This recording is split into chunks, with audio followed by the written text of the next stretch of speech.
ఎలాంటి లాభాన్ని ఆశించకుండా ఎన్నో కోట్ల సొంత సొమ్ముతో ప్రజల కోసం శ్రీకాకుళం జిల్లా కాశీబుగ్గలో శ్రీ వెంకటేశ్వర స్వామికి పెద్ద దేవాలయాన్ని నిర్మింపజేశారు ఆలయ వ్యవస్థాపక ధర్మకర్త హరిముకుంద పాండా.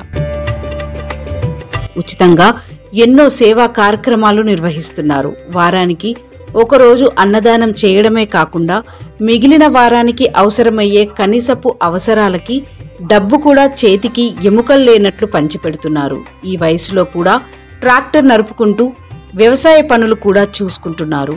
నడిచే శక్తి లేకపోయినా ఎవరి సహాయం లేకుండా తిరుగుతున్నారు. ఆయనకి ఉన్న గుండె ధైర్యం ఎవరిని తప్పు పట్టకుండా తాను చేయాలనుకున్న పనులు చేసుకుపోవడం నిజంగా ఇంతటి గొప్ప వ్యక్తిని ఎక్కడా చూడలేము. శ్రీకాకుళం జిల్లా కాశీబుగ్గ శ్రీ వెంకటేశ్వర స్వామి ఆలయ వ్యవస్థాపక ధర్మకర్త హరిముకుంద పాండా తొక్కిసలాట ఘటన జరిగిన తర్వాత ఆలయాన్ని సందర్శించారు. ఈ దుర్ఘటనలో మహిళలు, పిల్లలు మరణించడం పట్ల ఆయన తీవ్ర భావోద్వేగానికి లోనయ్యారు. ఆలయానికి, భక్తులకు ఈ విషాదం తీవ్ర మనోవేదన కలిగించిందని ఆయన ఆవేదన వ్యక్తం చేశారు. ఇది ఊహించని విషాదం.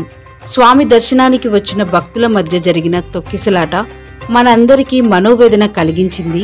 దేవుడి సన్నిధిలో ఇలాంటి సంఘటన జరగడం అత్యంత దురదృష్టకరమని అన్నారు. ముమ్మాటికి మేనేజ్మెంట్ వారిదే తప్పు. అంతమంది వస్తే రోజుకి లిమిట్ ఎందుకు పెట్టలేదు?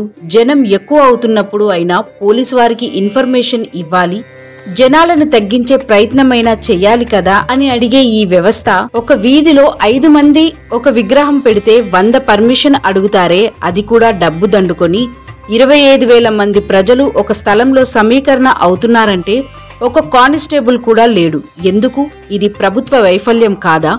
ప్రభుత్వానికి అక్కడ ఉన్న నేతలకు ఎందుకు ముందు చూపు లేదు? ఖచ్చితంగా అక్కడ ఉన్న ప్రభుత్వ అధికారులకు రోజు అన్ని వేల మంది భక్తులు వస్తారని తెలిసినా నిర్లక్ష్యం చాలా స్పష్టంగా కనబడుతున్నట్లు తెలుస్తుంది. విమానం పేలి 100 మంది చనిపోయినప్పుడు తప్పు ఎవరిది?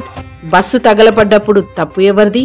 సరైన వంతెనలు లేక జనాలు వాగుల్లో కొట్టుకుపోయినప్పుడు, రోడ్డు సరిగా లేక యాక్సిడెంట్ జరిగినప్పుడు, పుష్కరాల సమయంలో తొక్కిసలాట దుర్ఘటన, తిరుపతిలో తొక్కిసలాట దుర్ఘటన, సింహాచలంలో గోడ కూలిన దుర్ఘటన, కుంభమేళ, బోలేబాబా, చిన్నపిల్లల మీద ఆడ మగ తేడా లేకుండా అత్యాచారాలు జరుగుతున్నప్పుడు తప్పు ఎవరివి?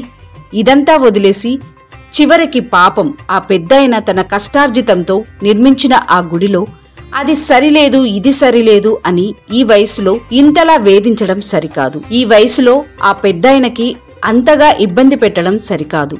ఎందుకంటే ఇప్పుడున్న ప్రస్తుత రోజుల్లో మన హిందువులను మతం మార్చి వ్యాపారాలు చేస్తున్నారు. అలాంటిది ఈ 95 సంవత్సరాల వయసులో ఒక హిందువులకు సంబంధించిన మనం ఎక్కువగా ఆరాధించే వెంకటేశ్వర స్వామి టెంపుల్ కట్టడం మన హిందువులకు చాలా మంచిది. కనుక ఈ వయసులో అతనిని ఎక్కువగా ఇబ్బంది పెట్టకూడదు.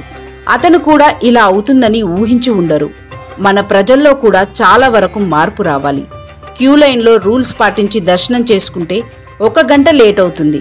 అంత ఓపిక కూడా మన ప్రజల్లో లేదు. అలాంటప్పుడు ఆ పెద్దతన్ని మనం నిందించడం కరెక్ట్ కాదేమో అనిపిస్తుంది. జై శ్రీరామ్, జై జై శ్రీరామ్.